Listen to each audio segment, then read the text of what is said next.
After having examined momentum in a relativistic context in the previous lecture, let's start taking a look at energy. And in this lecture, one of the things we'll do is explore what is perhaps the most famous equation in all of science, E equals mc squared.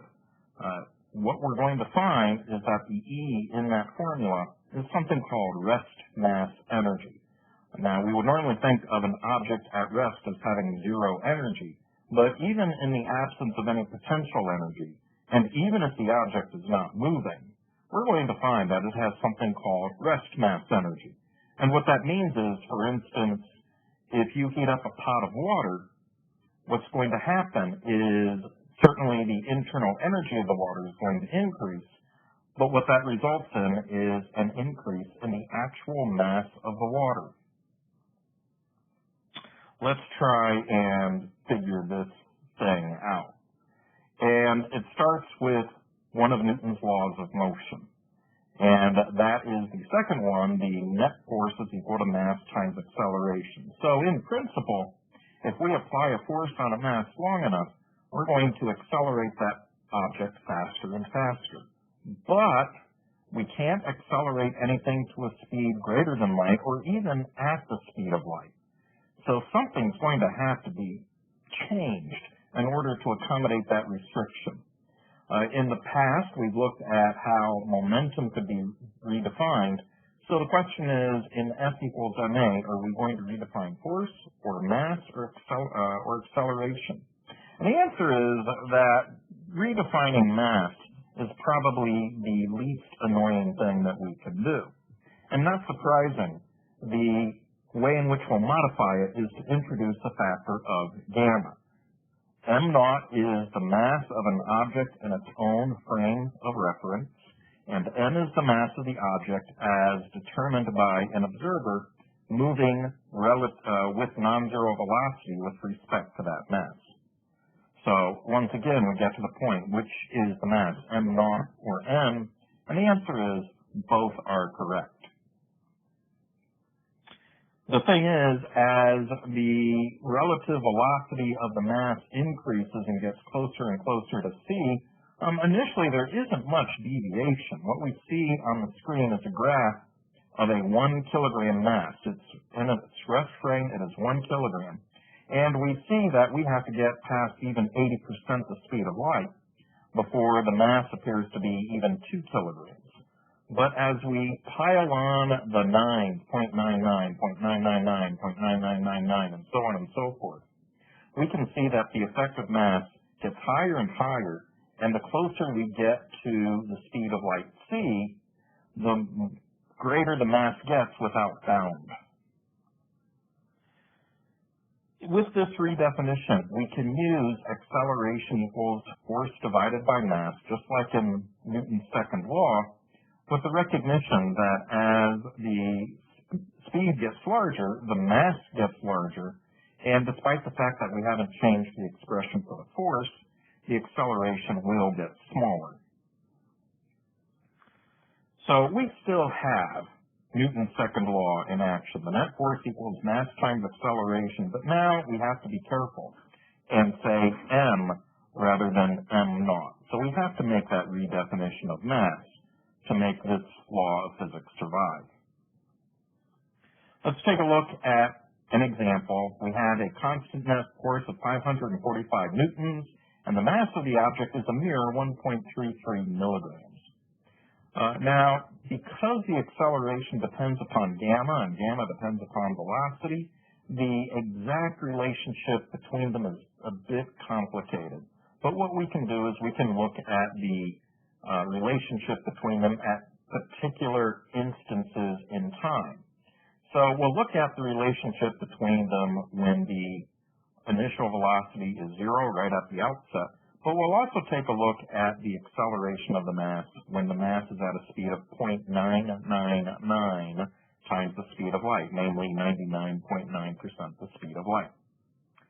When we look at the situation when the velocity is 0, at the instant we start applying this force, it's obvious that 0 is much smaller than c, and we can use the second law of motion as we know and love it, net force divided by mass, being in milligrams, if we convert it to standard units of kilograms, the mass is 1.33 times 10 to the negative 6 kilograms, and we get a rather sizable acceleration of 4.10 times 10 to the 8 meters per second squared.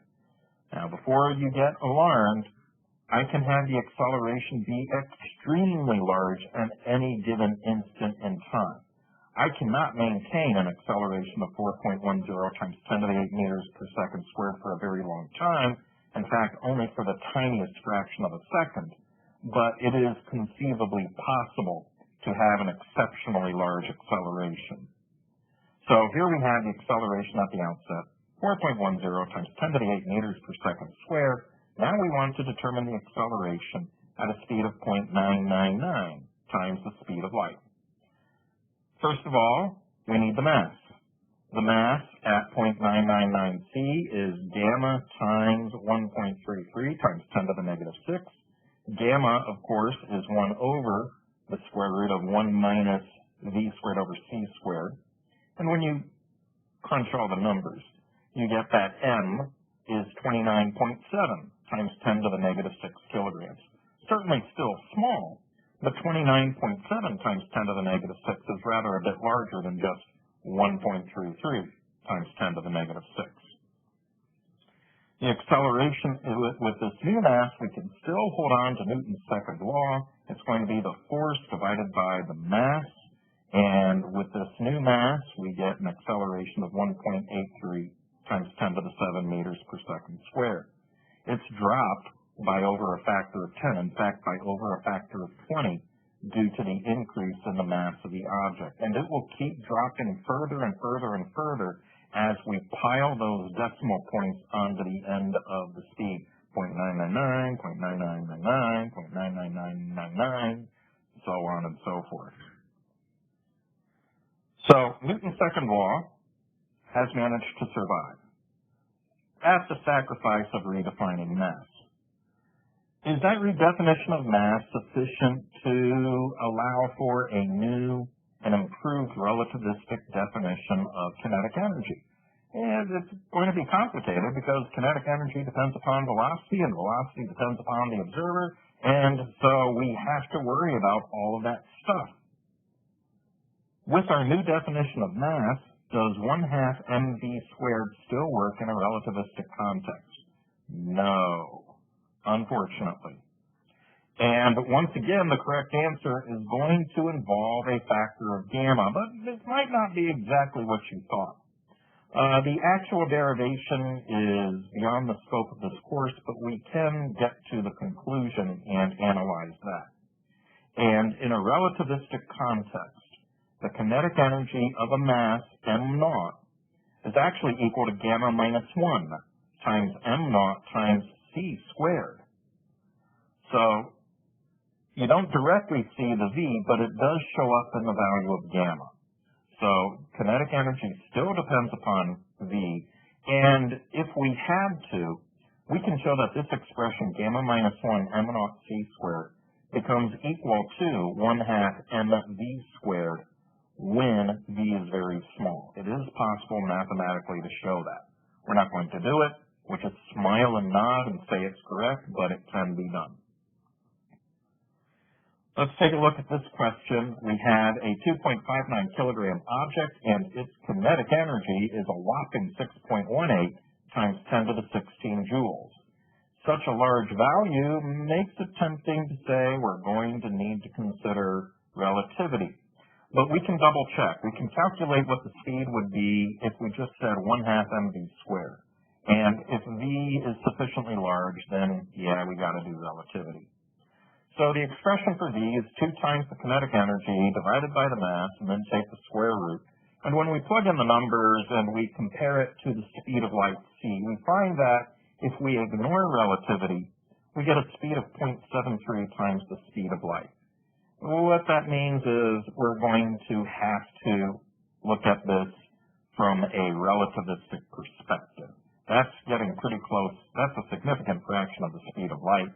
So, yeah, we got to do the relativistic formulation. So, therefore, Okay, let's just do it. We can play around with the algebra just a little bit. It doesn't take much to show that gamma times m naught c squared equals kinetic energy plus m naught c squared. And we know that the kinetic energy is 6.18 times 10 to the 16. That's given in the problem. We know that m naught is 2.59 kilograms. That is presumably the mass in its own frame of reference. And of course, c, to a good approximation, is equal to 3.00 times 10 to the 8th. So we get that gamma m naught c squared is equal to 2.95 times 10 to the 17th. And if we take 2.95 times 10 to the 17 and divide it by m naught c squared, we get 1.265. So gamma is 1.265. Remember that gamma is 1 over the square root of 1 minus v squared over c squared. Now, with some algebra, it's possible to show that this speed is equal to 0.613 times c. So, that's the speed.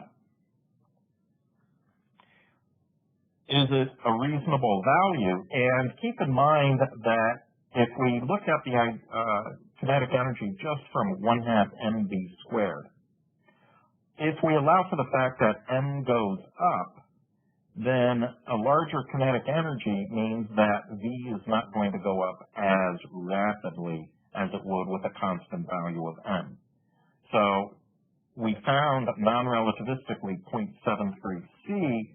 If we take into account that the mass increases with speed, then we should expect an actual speed from a relativistic perspective to be a bit less than 0.73 c. So far so good. But let's keep playing around with the equation. We saw kinetic energy equals gamma minus 1 times m naught c squared. And as we saw in the previous slide, and as we can see here, just a little bit of algebra says that gamma times m naught c squared is equal to kinetic energy plus m naught c squared.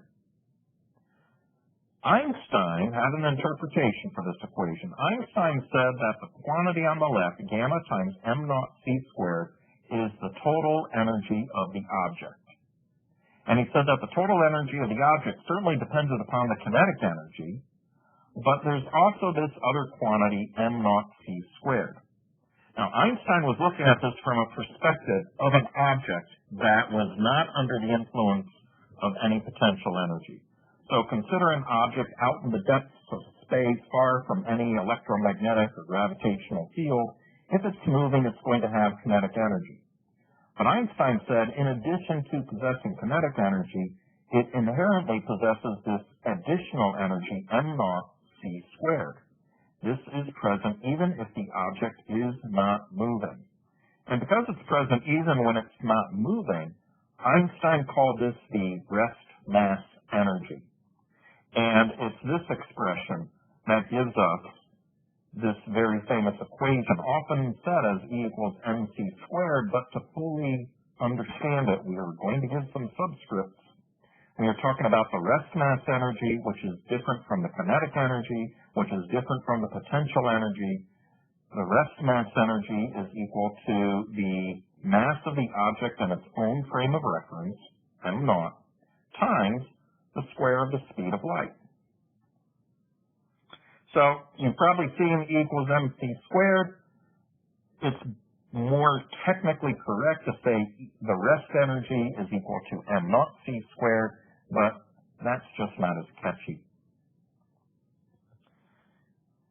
Is Einstein's interpretation valid? Well, considering that Einstein is still the most famous scientist of the past 100 years, despite dying in 1955, it's probably because his interpretation has had some validated successes. You see the mushroom cloud of a thermonuclear explosion. This is an example of Einstein's interpretation being put to the test. What Einstein said was that rest energy was that mass is basically a form of congealed energy. It just so happens that it is a whole lot of energy curled up into a very small volume. the energy density in mass and rest mass energy is really quite large. It's just stored in the form of mass.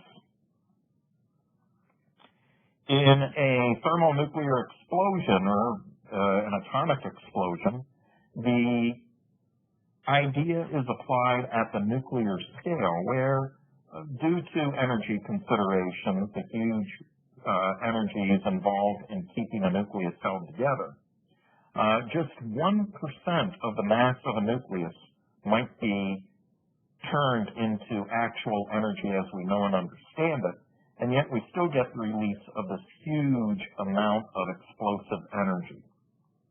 Just a change of 1% in the mass, and we're not talking about a gigantic quantity of these materials.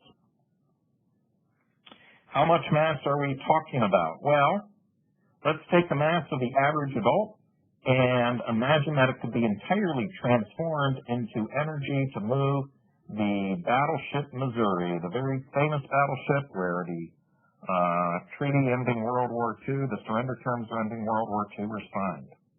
We'll assume that the average adult has a mass of about 70 kilograms, and that means that their rest energy is 70 times the speed of light squared. The speed of light squared, 3 times 10 to the 8 squared is 9 times 10 to the 16.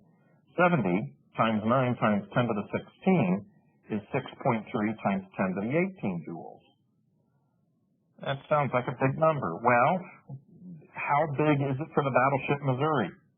A battleship Missouri, you can look it up yourself, it has a mass of 45,000 tons while empty, and that's equivalent to 4.50 times 10 to the 7 kilograms.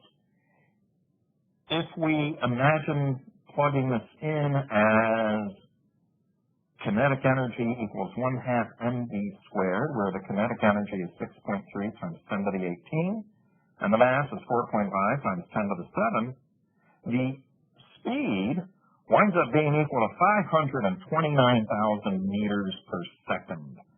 That's actually not fast enough for us to have to worry about using the relativistic formulation, but it is ridiculously fast. So there's a lot of energy stored in mass, and just the tiniest fraction of it is converted into energy during dramatic hydrogen and atomic bomb explosions. There is the possibility of playing around with our equation E equals gamma m naught c squared a little bit, and while I show you the algebra on the screen, I'm not going to hold you responsible for it, but there's an interesting result in that we can express the total energy in a fashion that involves momentum. And you get the second equation in the box, E squared equals P squared C squared plus m naught squared C to the 4th. And that has some interesting implications, because it means that even if an object has 0 mass, it could still have energy, and if it has energy, it will still have momentum. A massless object with momentum is equal to the energy of the object divided by the speed of light, c.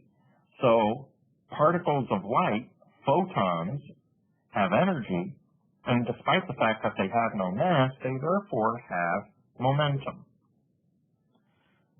We can consider the momentum of light within a 10 cubic centimeter volume on a cloudy day, where perhaps the intensity of sunlight is 250 watts per square meter. Now, the average energy density, lowercase u, is equal to the speed of light times the intensity. And so I'm just going to express it for the time being as 250 times c. And the total energy is going to be equal to the energy density times the volume. Well, the volume of 10 cubic centimeters is actually equal to 0.000010 cubic meters. So I have to move it over 6 decimal places, because there are 100 centimeters in 1 meter, there are 100 squared centimeters squared in 1 meter squared, and there are 100 cubed centimeters cubed in 1 meter cubed. So the conversion factor is really 1,000,000, and 10 cubic centimeters divided by 1,000,000 is 0.000010. And so the total energy is 0.00250 times the speed of light, c. And the momentum is equal to that total energy divided by c. Well, it turns out, therefore, that the momentum is 0.00250 kilograms times meters per second. So not large by our standards, but it's there. And in fact, that light has momentum is what is behind the idea for interstellar travel called a solar sail. Light strikes this immense silvery yet extremely light surface, and the momentum just strikes that silvery reflective surface, and the light imparts its momentum to it. Is this experimentally verified? And the answer is yes. For all intents and purposes, light effectively has momentum despite the fact that it doesn't have mass. And because it has momentum, it is subject to some of the equations involving momentum and conservation of momentum. So, for instance, light will bend around a gravitational source. What we see in the picture here, you can see in the lower part of the picture, the small box region is blown up in the upper right, and you can see two reddish spots pointed out by arrows. Those are actually the same object. The same object is extremely distant, and between us and that object is a relatively large mass. Now, that extremely distant object is emitting light in all directions, but as the light that comes close to the intermediate mass is going to be bent by that intermediate mass. And so we get some of the rays of light that would have gone above the intermediate mass are bent down and towards us, and some of the rays that would have gone underneath the intermediate mass are bent up and towards us. And so we see two images of exactly the same object. This is known as gravitational lensing. To understand gravitational lensing in all of its gory detail, you would need to understand general relativity. And we are not going to go deep into that. The equations for general relativity not only involve lots of calculus, they also involve tensor algebra, and we just are not touching that with a 20-foot pole. But there are some concepts in general relativity that I want to bring up, and one of the foundational ones is what Einstein called the equivalence principle. In Einstein's development of the theory of general relativity, which is the theory that applies when the two frames of reference are even allowed to accelerate with respect to each other, Einstein said, let's suppose there is a person in a closed room. And if we ignore the fact that the Earth is rotating and therefore there are Coriolis effects, if the planet were not rotating whatsoever, then the person in this room wouldn't know that they were on the surface of a planet, or if they were on a rocket ship that had a constant upwards acceleration equal to 9.8 meters per second squared. If they didn't have any other information, they would not be able to tell the difference. So Einstein was basically saying that gravity is just like regular old acceleration. So that's the equivalence that we're talking about. And when you take that concept and when you try and retain all of the laws of physics, just like discussed in special relativity, some stuff happens. For instance, there is essentially no distinction between the three spatial dimensions that we know and love and the dimension of time. We also see the justification for explaining why light is affected by gravity. And deeper into the equations, you wind up getting the realization that the universe is like a three-dimensional surface that is curved around a fourth spatial dimension. And finally, you get this prediction that there are gravitational waves, and it was just a few years ago that an experiment was actually able to detect waves of gravity folding the space-time continuum, bending the space-time continuum in a wave. The space-time continuum just normally bends around masses, but in particularly violent interactions, like two extremely dense neutron stars orbiting each other, you will see ripples spreading through the space-time curriculum. This is a bit of a false picture because it shows an indentation, if you will, in just two dimensions. We imagine kind of a flat surface, and then we place an object on it, denting the surface into the third dimension. It's really three dimensions being dented into a fourth dimension, as crazy as that sounds.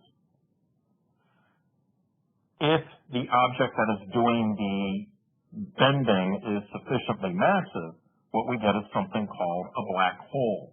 A black hole is basically an infinitely deep indentation in the space-time continuum. And a rotating black hole will actually cause the space-time continuum, it literally drags space and time around with it.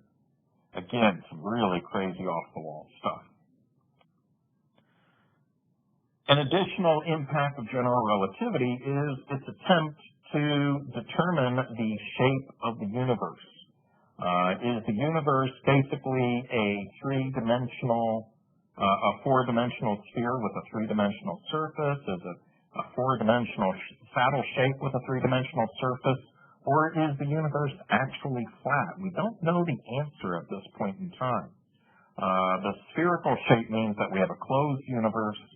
The saddle shape means that we have an open universe that will expand forever. And then the flat shape means that we have a universe that will exponentially approach a finite size. More to the point, more usefully, general relativity is good for the Global Positioning System, GPS. Despite the fact that general relativity seems to apply only to extremely exotic circumstances, without taking general relativity into the equations, the global positioning system would be pretty much useless after just one day. So to allow the global positioning system to work day after day after day without recalibration, you got to use general relativity. As for the idea of a three-dimensional surface wrapped around the fourth dimension through some sort of curve, you can perhaps think of a balloon. The material of a balloon is a two-dimensional surface, and it gets wrapped around a third dimension. Three-dimensional surface wrapped around a fourth dimension. I wish I could point in that direction for you. We're just going to have to proceed with this analogy.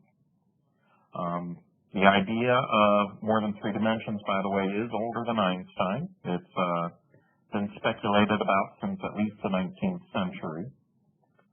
To get a better feel for it, let's consider a cube. Now, when I say a cube, you'll probably think immediately of a cube, duh. But let's look at what a cube would look like in different dimensions. Let's consider a cube in 0 dimensions, which probably doesn't make sense because everything in 0 dimensions is just a point. And then let's consider the equivalent of a cube in 1 dimension. What I do is I take two 0-dimension objects. The second one I extend out in the first dimension, and then I connect them. And then a 2-dimensional cube, I take two 1-dimensional cubes. I take the second cube and I stretch it out into the second dimension, and then I connect them. A 2-dimensional cube is a square. For a 3-dimensional cube, I'm going to take two 2-dimensional cubes. I'm going to take the second one and stretch it out into the third dimension. And we get the 3-dimensional cube that you probably thought of when I first said cube. So 0, 1, 2, 3, you can visualize these. What's a 4th-dimensional cube? What I do is I take two 3-dimensional cubes, I take the second one and stretch it into the 4th dimension, and then I connect them up. What the heck is that going to look like? And what you see in the upper left is a 4-dimensional hypercube. And then conceivably, I could take this 4-dimensional cube and take a second one and stretch it out into a 5th spatial dimension. and connect them up, and you would see the 5-dimensional cube that you see in the lower left. Crazy stuff. But, and you might look at that and say, okay, nobody can point in this direction, therefore it doesn't exist. But the thing is, we can make predictions based on this model. We have a model of a fourth spatial dimension, and we can ask, okay, what are the impacts if we have a fourth spatial dimension? And the fact of the matter is, the impacts that we observe from this model of a fourth spatial dimensional situation are confirmed.